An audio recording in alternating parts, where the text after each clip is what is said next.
I'm Steven, 23 years old from Long Island, New York. About to be 24 actually when I'm playing the game on July 28th. I'm from Long Island, New York. Work as an actuary in New York City. I love playing golf, and I'm also a huge reality show fan, especially a Survivor fan. I also host a Survivor mini org. I love to play in Survivor orgs, play in Survivor LRGs. I host a Survivor podcast called the Tribal Lines Podcast with Johnston. So I'm just such a huge Survivor fan. So when Will said he was having a Survivor game, I was like, sign me up. I'm ready to play. Since learning about LRGs, I did 2 seasons of competitive events. I've done 2 seasons of the Caucus Challenge. I've done a season of Survivor Brantford, season 9. And I have done the Challenge Belleville edition as well.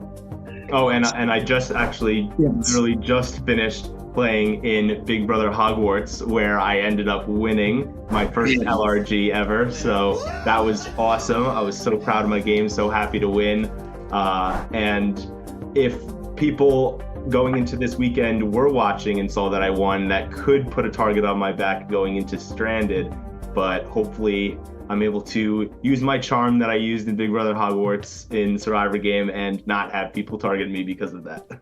Something that this Big Brother game that I just played definitely helped teach me is how to manage my threat level. Mid-merge-ish is when people realize that I am a big threat and start targeting me, and that's seems like when I usually end up going out in these Survivor games. So hopefully I can use what I learned in Big Brother Hogwarts, try to manage my threat level a little bit more, maybe play a little more under the radar, let things happen as long as I'm safe, maybe not try to control too many votes. And then when it gets closer towards the end, I will have made close enough relationships where I can use those relationships to make big moves and have a good story to tell at the end.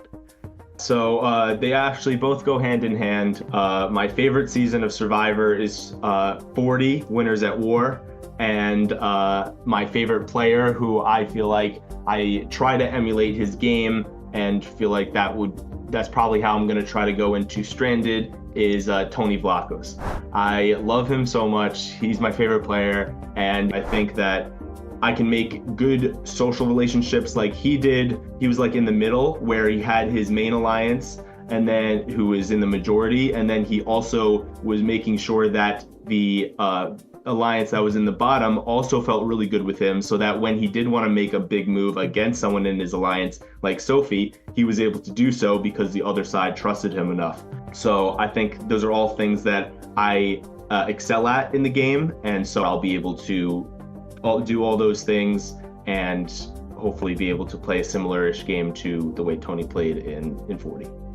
I think Stranded has something to do with, the survival aspect, where you're like stranded on an island. Here you're stranded in New Jersey, and we're gonna have you have to sleep in tents or sleep outside, have limited food, really get to experience, even though it's only for 2 days, a little bit of the Survivor experience. I haven't really gotten to experience that true survival aspect of Survivor. So that's going to be something that I'm excited going into Stranded.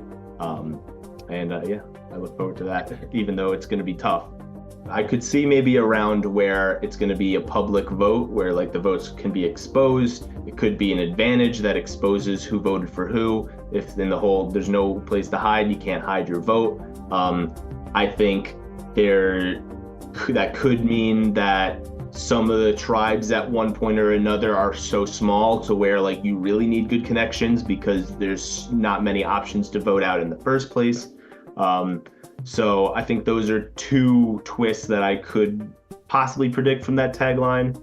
So I'm gonna try to, there's no place to hide, if in terms of votes, try to be honest with my votes, and also try to manage my threat level enough and have good enough connections with people where if there aren't a lot of options to vote out, I won't be seen as a threat, but I will be seen as an ally and someone who can help their game. So my prep for at least this week, the week before Stranded, is I'm gonna try to eat a little bit less than I normally do, so I can prepare myself for not really being able to eat.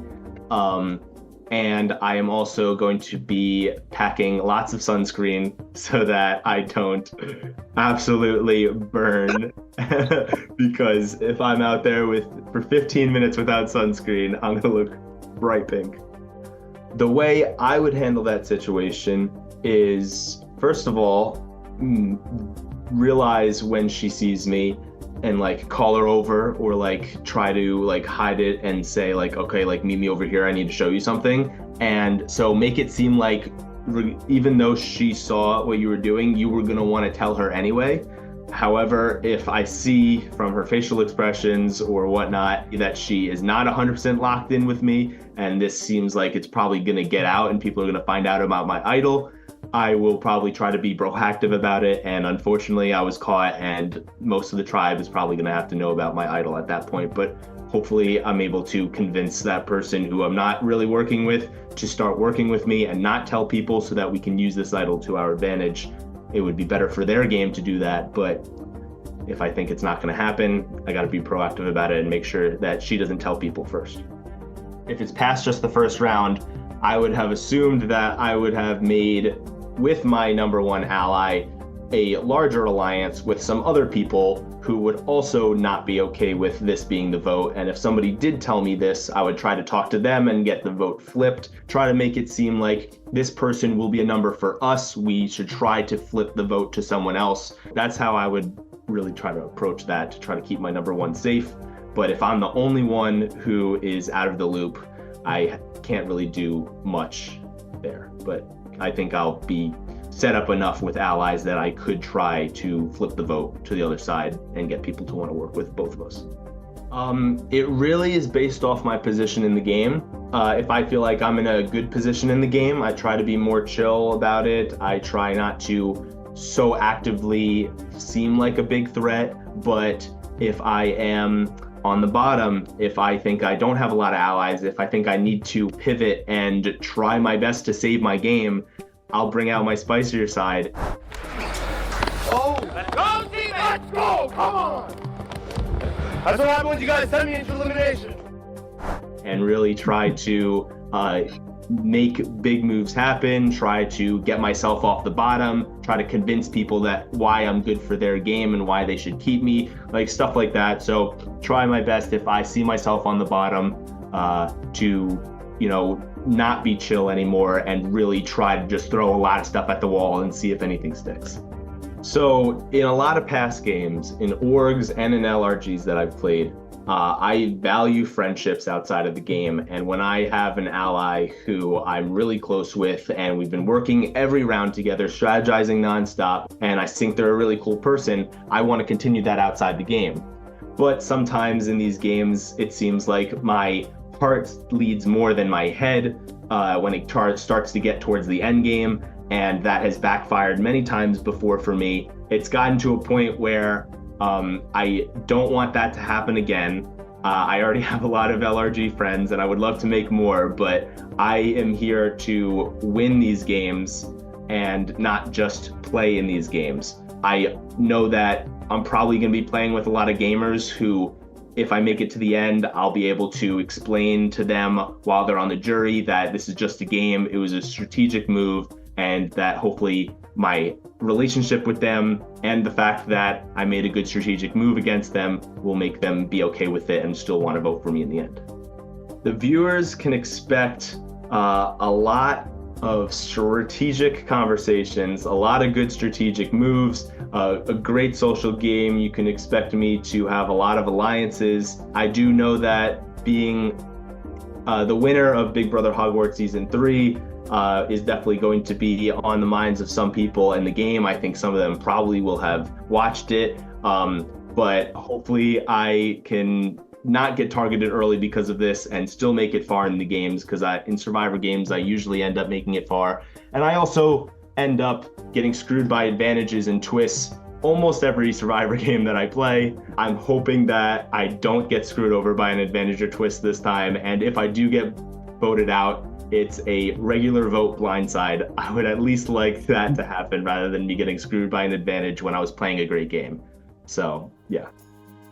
All right. Well, will Steven survive being stranded? Only time will tell. Thank you. You will. You're talking to the winner right now.